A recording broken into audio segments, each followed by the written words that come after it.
What if one of the best things for your long-term health wasn't some new fancy pill, but something as old as fire itself? Just heat. We're about to get into the really cool science of saunas. Let's do it. It sounds a little too good to be true, doesn't it? Can just sitting in a hot room, something we usually think of as pure relaxation, actually be a powerful tool to make our bodies stronger from the inside out? Well, the science is saying, yeah, a big yes. And see, this is the big mental shift we have to make. A sauna session isn't just a passive activity. It's an active, beneficial stress that's challenging your body, forcing it to adapt and get better. It's a lot like exercise, actually. And that idea is the key to all of this. So to really get why this works, we gotta understand the basic science here. It really all boils down to this idea of good stress. Just look at this comparison for a second. It's fascinating. When you work out, you're obviously stressing your muscles. In a sauna, your heart rate can jump up to 150 beats per minute. That's a serious cardio workout and you're not even moving. Both of these things trigger these deep metabolic changes and wake up your body's own internal repair crew. There's actually a scientific name for this. It's called hormesis. And it's basically the science behind that old saying, what doesn't kill you makes you stronger. A little bit of a challenge, whether it's exercise or heat, sends a signal to your cells that says, hey, we got to get tougher to handle this next time. And that leads us to the real heroes of this whole story. When your body heats up, it starts pumping out these things called heat shock proteins, or HSPs. The best way to think of them is like your body's own personal repair crew. They literally rush around your system, fixing damaged proteins, protecting your cells. They're absolutely critical to pretty much every benefit we're going to talk about. Okay, so we've got this good stress, but how does it actually translate into real physical benefits? Well, let's start with your body's engine, your heart and your muscles.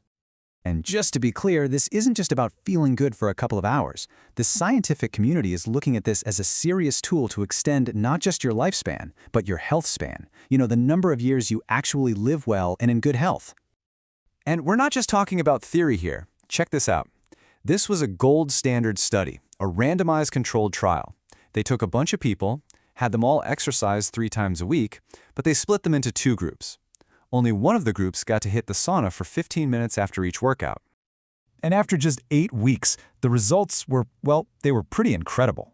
Sure, the group that only exercised got healthier, but the group that added that 15-minute sauna, they saw a way bigger drop in both blood pressure and total cholesterol.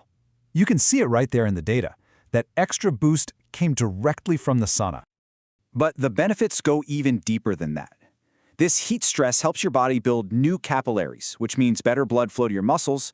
It flips on key switches for muscle growth, like mTRC1. It juices up your mitochondria. Those are the little power plants in your cells. And it even helps your muscles get better at using sugar for energy. Okay, so the body benefits are clear, but the effects are definitely not just from the neck down.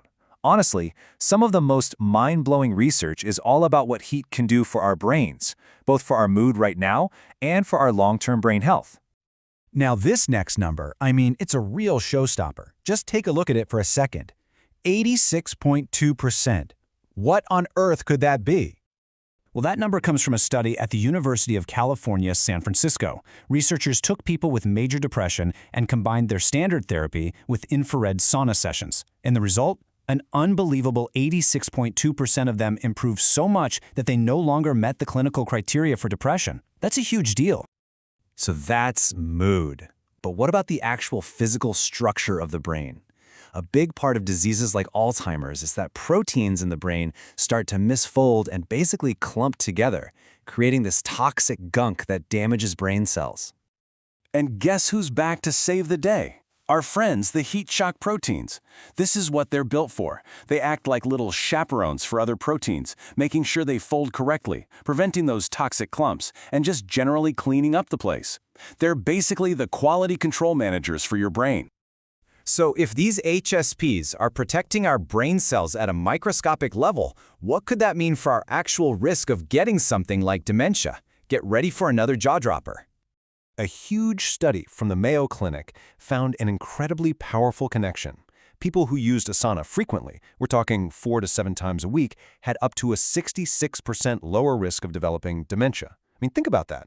In a world where we're all looking for ways to protect our brains as we age, a 66% risk reduction is just massive. Okay, so at this point, you're probably thinking, right, I'm sold, heart, muscles, brain, I'm in. So how much do I actually have to do to get these benefits? Well, the good news is science has a surprisingly specific answer for us. The research points to a real sweet spot. The target you're shooting for is about 57 minutes of total sauna time per week. And the key is, you don't do it all at once. You break it up into 2 or 3 separate sessions, and each one of those sessions is only about 10 to 15 minutes long. It's all about consistency. And this brings us right back to that idea of hormesis, of good stress. The whole point is to give your body a short, sharp challenge that makes it adapt. If you try to be a hero and sit in there for 30 or 40 minutes, you can actually burn out your cell's repair systems. So remember, this is not an endurance competition. More is not better. Just enough is better. All right, now before anyone rushes off to find a sauna, we have to talk about what is, without a doubt, the most important part of this whole conversation: safety. Heat is a powerful force, and for some people, it's just not a good idea. Please, I need you to really pay attention to this slide. If you have any history of heart problems, if you have low blood pressure, if you're pregnant, you absolutely must talk to your doctor first. Same goes if you're on certain medications that can affect your body temperature. And this last one should be obvious, but I have to say it. Never, ever, ever use a sauna after drinking alcohol. That is a hard and fast rule. And that really brings us to this final thought from Dr. Ashley Mason, who's a leading researcher in this whole field. Think about it. We live in these perfectly climate-controlled boxes. Our homes, our cars, our offices. We've basically removed this ancient natural stress from our lives. And the science seems to be telling us that if we can thoughtfully and safely add a little bit of it back in, well, we stand to gain a whole lot.